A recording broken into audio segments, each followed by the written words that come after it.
ওস্তাদদের মহব্বত তোমাদের জন্য আরও বেড়ে যাবে, দ্বিগুণ বেড়ে যাবে। তোমরাও পুরা বাংলাদেশে প্রশংসায় ভাসবে। তোমাদের প্রতিষ্ঠান আজকে যেমন প্রশংসায় ভাসতেছে জ্ঞানীদের কাছে, তোমরাও জ্ঞানীদের কাছে প্রশংসায় ভাসবে। সেজন্য আমি তোমাদের প্রতিটা ছাত্রকে বলবো, আমি এখানে প্রতিটা ছাত্রকে খারাপ না, যারা বহিষ্কৃত হয়েছে সব ছাত্রকে এখানে মোবাইল চালাইছেন না তা না, এটা আমরা বুঝি।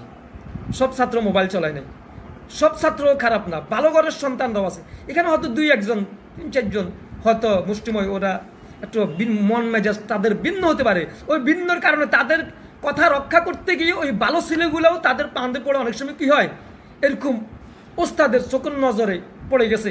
তখন কি করবে, এখন একসাথে সবাই একসাথে ঐক্যবদ্ধ থাকার কারণে সবার নামটা কাটা হয়েছে। আসসালামু আলাইকুম রহমতুল্লাহি ওয়া বারাকাতুহু। গাজীপুর জামিয়া নুরিয়া ইসলামিয়া মাদ্রাসার তাকমিল জামাতের বহিষ্কৃত ছাত্রদের উদ্দেশ্যে আজকের আমার এই লাইভটা। আমার পরিচয়টা হচ্ছে, আমি হাফেজ মাওলানা আব্দুল আজিজ আহমদি, সাবেক শিক্ষক, জামিয়া বাবনগর, চট্টগ্রাম। সেই হিসাবেই বয়সও তোমাদের থেকে আমার বয়স বেশি, 43 বছর বয়সের মতোই। আর ওইদিকে জামিয়া বাবনগরের সাবেক শিক্ষক হিসাবেই তোমাদেরকে আমি উপদেশমূলক 2-1টি কথা বলবো। অবশ্যই যে আজকে গাজীপুরের জামিয়া ইসলামিয়া নুরিয়া ইসলামিয়ার যে একটা প্রশংসা, যে ছাত্ররা মোবাইল ব্যবহারের কারণে, মোবাইল ব্যবহার করার কারণে তাকমিল জামাতের ছাত্ররা, অন্যান্য ক্লাসের ছাত্ররা মোবাইল ব্যবহার করার কারণে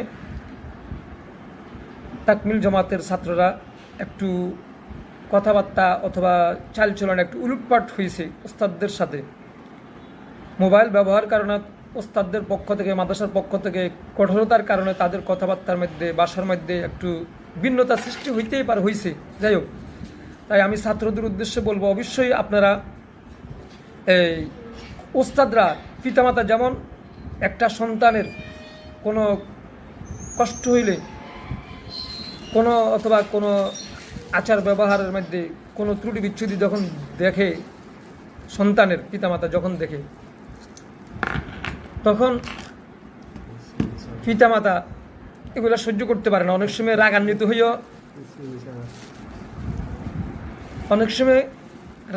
হয়ে বিভিন্ন কথাবার্তাও বলে, পিতামাতা বলে।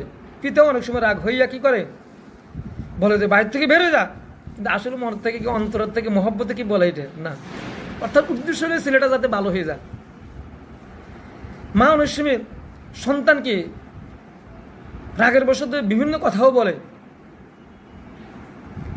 কিন্তু কথাবার্তা বললেও কিন্তু তাদের মনের ভিতরে মহব্বত। উপরের দিয়ে তারা দেখাচ্ছে সন্তানকে, রাগ দেখাচ্ছে, বাপ দেখাচ্ছে, গরম দেখাচ্ছে, কিন্তু ভিতরে দিয়ে মহব্বত দেখাচ্ছে। ভিতরে কিন্তু সন্তানের জন্য মহব্বত থাকে, উপরে দিয়ে কিন্তু একটু রাগ দেখায়, যাতে সন্তানটা কী হয়, ভালো হয়, ঠিক হয়ে যায়, উল্টা পথ থেকে যাতে ফিরে আসে। তদ্রূপ ওস্তাদরাও এমন। ওস্তাদরাও চায় না কোনো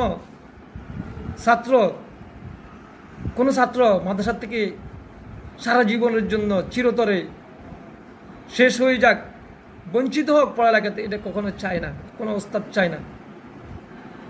প্রকৃত ওস্তাদ কখনো এটা চায় না। তদ্রূপ ওস্তাদরাও তোমাদেরকে উপরে, তোমাদেরকে যে একটা ভাব দেখাইছে, এরকমভাবে তোমাদেরকে যে কঠোরতা দেখাইছে, কিন্তু ওস্তাদদের মনে তোমাদের প্রতি অবশ্যই ভালোবাসা, মহব্বত অবশ্যই আছে, অবশ্যই মহব্বত আছে। কিন্তু আমি ওই ছাত্রগুলার উদ্দেশ্যেই বলছি, তোমাদেরকে দেখাচ্ছি তোমরা ভালো হওয়ার জন্য। যখন ভবিষ্যতে তোমরাও এক জায়গায় শিক্ষক হইবা, যখন মহাদ্দেশ হইবা, তখন তোমরাও তোমাদের ছাত্রদেরকে এইভাবে এরকম শাসন একসময় করবে। যেমন পিতামাতা সন্তানের খারাপ চায় না, সন্তান বিচ্ছিন্ন হয়ে যাক, ক্ষতিগ্রস্ত হয়ে যাক, পিতামাতা থেকে দূরে সরে যাক, এটা চায় না। তদ্রূপ ওস্তাদরাও কি, আমার ছাত্ররা বিচ্ছিন্ন হয়ে যাক, দূরে সরে যাক, নষ্ট হয়ে যাক, এটা কোনো প্রকৃত শিক্ষক চায় না। কিন্তু উপরে দিয়ে বাপ দেখাবে, ভয় দেখাবে, অর্থাৎ কন্ট্রোলে আনার জন্য বিভিন্ন রং বিরঙের বিভিন্ন কথাবার্তা অনেক সময় বলে থাকে। এটা তোমাদেরকে বুঝতে হবে। তাই আমি তোমাদেরকে বলবো, বাবারা, তোমরা তোমাদের আঙ্গিনায় ফিরে আসো। তোমাদের পরিচিত যে সমস্ত, প্রতিটা ছাত্রের পরিচিত ওস্তাদ থাকে। ওই মাদ্রাসায় যতজন ছাত্র বহিষ্কার হয়েছে, সকল ছাত্রদের উদ্দেশ্যে আমি বলবো, তোমাদের অনেকের পরিচিত ওস্তাদ আছে। ওই মাদ্রাসার ভিতরে। ওই পরিচিত ওস্তাদদের কাছে তোমরা যাও, যাইয়া যার সাথে যে ওস্তাদের সাথে পরিচিত সম্পর্ক ভালো, সেই ওস্তাদের কাছে যাইয়া বলো, হুজুর আর তো আর কখনো হবে না, ভুল হবে না। নিজে ছোট হও, ছোট হয়ে যাও। ওস্তাদের কাছে যদি বলো, পরিচিত ওস্তাদের কাছে বলো যে আর কখনো করবো না, ভুল হয়ে গেছে, তখন ওই ওস্তাদেই সুপারিশ করে তোমাকে মাদ্রাসা কর্তৃপক্ষে তোমার কথা চিন্তা ফিকির অবশ্যই করবে, বলবে যে না আসলে যখন তুমি ছোট হইবা তোমার সম্মান বাড়বে, বৃদ্ধি হবে, কমবে না। ওস্তাদের কাছে যাইয়া তখন ওস্তাদরা অবশ্যই তোমাদেরকে আন্তরিকতার সাথে চোখে দেখবে, তখন তোমাদের সম্মান আরও বেড়ে যাবে। যেমন আজকে তোমাদেরকে এই মোবাইল চালানোর অপরাধে বহিষ্কার করার কারণে যেটা মাদ্রাসাটা আজকে কি সম্মানের, যাতে সম্মানী মানুষ, জ্ঞানীগুণী মানুষ, ওলামা ইকরাম সকলের কাছে আজকে ওই মাদ্রাসাটা প্রশংসায় বাসছে, তদ্রূপ তোমরাও প্রশংসায় বাসবা যখন তোমরা ওস্তাদের কাছে যাইয়া ছোট হয়ে যাবা। ওস্তাদের কাছে ছোট হওয়া যায়, কোনো সমস্যা নেই। যখন তোমরা ওস্তাদের কাছে যাইয়া ছোট হবে আর ক্ষমা চাইবা, বলে হ্যাঁ আমাদের অপরাধ হয়ে গেছে, ভুলে গেছে, ঠিক আছে সমস্যা নাই, আমাদের ক্ষমা করে দেন, আমরা মাদ্রাসায় পড়ালেখা আর মোবাইল চালাবো না, সমস্যা। ওস্তাদ কত খুশি হবে, তোমাদেরকে মাদ্রাসায় মোবাইল চালানোর জন্য কি এত কঠিন দিবেন না, একটু শীতলতা থাকতেই পারে, থাকবে। যেমন একবার আমার একটা কথা মনে পড়ছে, আমি যখন জামিয়া বাবনগরে ছিলাম, জামিয়া বাবনগর চট্টগ্রামে যখন ছিলাম, তখন একটা ছাত্র এরকম মোবাইল, মাদ্রাসায় যখন মোবাইল ছাত্রদের কাছে পাওয়া হইতো তখন লগে লগে সঙ্গে সঙ্গে মোবাইলগুলো ভাঙ্গা হইতো, ভেঙে ফেলা দিত অথবা পোড়া দিত।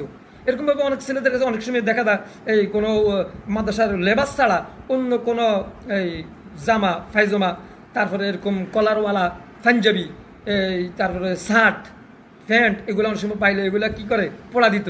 মোবাইল পাইলে অনেক সময় পড়া দিত, অনেক সময় ভেঙে ফেলতো ছাত্রদের কাছে মোবাইল পাইলে। আমি যখন ছিলাম তখন এরকমভাবে এক ছেলে এরকম পুরা বাংলাদেশের মধ্যে এই সবচেয়ে বড় এক প্রভাবশালী এই গাড়ির মালিকের ছেলে, গাড়ির প্রভাবশালী গাড়ি, প্রসিদ্ধ গাড়ি, নাম বললে চিনবেন, ছেলের নামটা আমার মুখস্থ আছে আলহামদুলিল্লাহ এখনও, কিন্তু নামটা বলছি না। সেই মালিকের ছেলে সেখানে পড়তো, আমার কাছেও পড়তো। তখন সে একদিন এরকম অপরাধের কারণে, তার মোবাইলের কারণে এক হুজুর কাছে ধরা খাইছে, আমাদের মুফতি মাইরুদ্দিন সাহেব, ওই হজরতের বড় হুজুরের ছেলে, এই তিনার কাছে যখন ধরা খাইছে, আমার কাছে যখন ধরা খাইছে, এরপরে হুজুরের কাছেও একদিন ধরা খাইছে। এরপরে আমি তাকে ধরছি, ব্যাট দিয়ে মারার জন্য ধরছি। অনেক বড় ছেলেটা, অনেক বড়, শরীর স্বাস্থ্য গঠনও অনেক বড় ছিল। তখন আমি তাকে রাগান্বিত হয়েছি, সে আমার সাথে একটু মানে আচার ব্যাপারটা একটু ভিন্ন রকম হয়েছে। তখন হওয়ার কারণে যাইয়া আমি রাগ হয়েছি। রাগ হওয়ার পরে সেটা ওই মুফতি মাইরুদ্দিন সাহেবের কাছেও নিউজটা, তার বিষয়গুলাও উঠছে। উঠার পরে ওই মোবাইলটাও যখন আমি হুজুরের কাছে আসে, আমাকে ধরছে। আমার কাছে সেই ছেলেটা আসি বলতেছে, হুজুর আপনার যদি আপনার সুপারিশ ছাড়া আমাকে তো হুজুরে রাখবে না। এখন আমি কি করবো, আপনার আমাকে ক্ষমা করে দেন, আমাকে নাম কাটি দিবে, আপনার আমাকে ক্ষমা করে দেন, আপনি একটু যেন হুজুরের কাছে একটু সুপারিশ করেন। এখন আপনি যদি বলেন তাহলে আমাকে রাখবে, আর না হলে আমাকে কি করবে, নাম কেটে দিবে। তা না, আমি চিন্তা করলাম একটা ছেলে মাদ্রাসা থেকে চলে যাবে, বিচ্ছিন্ন হবে, পড়ালেখা থেকে দূরে সরে যাবে, না থাক। তখন আমিও মুফতি সাহেবের বললাম, থাক আজকের জন্য ক্ষমা করে। হুজুর আমার বলছে, আপনি যদি বলেন তাহলে তাকে রাখবো, আর নইলে তার নামটা কাটিয়ে দেবো, অসুবিধা নেই। তো পরে আমি বললাম ঠিক আছে, অসুবিধা নেই, রাখেন হুজুর, অসুবিধা নেই, নাম কাটার দরকার নেই, সামনে আরেকবার দেখা হোক। এরপরে আর নাম কাটা হয় না, আলহামদুলিল্লাহ, আল্লাহ শুকরিয়া, ছিল পড়ালেখা করছে। এইগুলো পরিস্থিতি। সেই জন্য আমি তোমাদেরকেও বলবো, তোমাদের পরিচিত কোনো যদি ওস্তাদ থাকে, ওস্তাদের কাছে যাইয়া তোমরা এই বলো আমাদের ভুল হয়ে গেছে, বেয়াদবি হয়ে গেছে, আর কখনো ভুল করবো না, ওস্তাদের কথা মতো চলবো ইনশাল্লাহ। ওস্তাদদের মহব্বত তোমাদের জন্য আরও বেড়ে যাবে, দ্বিগুণ বেড়ে যাবে। তোমরাও পুরা বাংলাদেশে প্রশংসায় বাসবে। তোমাদের প্রতিষ্ঠান আজকে যেমন প্রশংসায় বাসতেছে জ্ঞানীদের কাছে, তোমরাও জ্ঞানীদের কাছে প্রশংসায় বাসবে। সেই জন্য আমি তোমাদের প্রতিটা ছাত্রকে বলবো, আমি এখানে প্রতিটা ছাত্রকে খারাপ না, যারা বহিষ্কৃত হয়েছে সব ছাত্রকে এখানে মোবাইল চালাইছেন না, তা না, এটা আমরা বুঝি। সব ছাত্র মোবাইল চালায় নাই, সব ছাত্র খারাপ না, ভালো ঘরের সন্তানরাও আছে এখানে। হয়তো 2-1 3-4 জন হয়তো মুষ্টিময়, ওরা একটু মন মেজাজ তাদের ভিন্ন হতে পারে। ওই ভিন্নর কারণে তাদের কথা রক্ষা করতে গিয়ে ওই ভালো ছেলেগুলোও তাদের পান্দে পড়ে অনেক সময় কী হয়, এরকম ওস্তাদের চোখের নজরে পড়ে গেছে, তখন কি করবে? এখন একসাথে সবাই একসাথে ঐক্যবদ্ধ থাকার কারণে সবার নামটা কাটা হয়েছে হয়তো, এটা হলো মূল বিষয়টা। তো এখন আমি বলবো তোমরা আবার ঐক্যবদ্ধভাবে যাবা না পৃথক পৃথকভাবে যাবা ওস্তাদদের কাছে, যার যেভাবে ভালো লাগে পৃথক পৃথকভাবে যাও অথবা ঐক্যবদ্ধভাবে যাও, যেভাবে ভালো লাগে, যার পরিচিত যে ওলামা হুজুর আছে তোমাদের ওই মাদ্রাসা জামিয়া নুরিয়া গাজীপুরে, সেখানে ওস্তাদদের কাছে যে তোমরা বলো হুজুর আমাদের ক্ষমা গেছে, আমাদের বলে গেছে, আমাদেরকে রাখেন। ওস্তাদদের অন্তর তোমাদের জন্য দ্বিগুণ ভালোবাসা বেড়ে যাবে, আর দেশের মানুষও তোমাদের জন্য জ্ঞানী গুণী যারা তারাও তোমাদের জন্য ভালোবাসা তাদের জন্য তোমাদের জন্য আসবে, তোমাদের জন্য দোয়াও করবে। না ছেলেগুলো অনেক ভালো ভদ্র, কমি অঙ্গনের ছাত্ররা যে ভালো ভদ্র এটা প্রমাণ করবে। সেই জন্য ওস্তাদদের যে কোনো কাজে মনে ক্ষুণ্ণতা দু একটা ভিন্ন ছেলের কারণে তোমরা যারা ভালো আছো তোমাদের মন মানসিকতা যাতে বিঘ্নতা না ঘটে, তোমাদের মন মানসিকতা যাতে খারাপ না হয়, ওই ভালো ঘরের সন্তানরাও যাতে তোমরা যাতে খারাপের দৃষ্টিতে যাতে তোমাদের না হয়, এই জন্য তোমরা উস্তাদদের মহব্বতে সেখানে যদি যাও, আবার পড়ালেখা করো, হাদিসের দরদে যাও, আমি মনে করি তোমাদের উপর রহমত বর্ষণ হবে, এটাই হলো তোমাদের জন্য রহমত। আর যদি তোমরা তাই না করো, তোমাদের ভাব ভঙ্গির কারণে তোমরা যদি দূরে সরে যাও, তাহলে এটা আমি মনে করি তোমাদের জন্য একটা অভিশাপ হিসেবে দাঁড়াবে। ওই জন্য তোমরা রহমত হিসেবে তোমরা ওস্তাদদের সাথে ভালো আচরণ করে তোমরা আবার সেখানে ফিরে যাও, তোমরা দাওরা হাদিসে যাইয়া পড়ালেখা করো।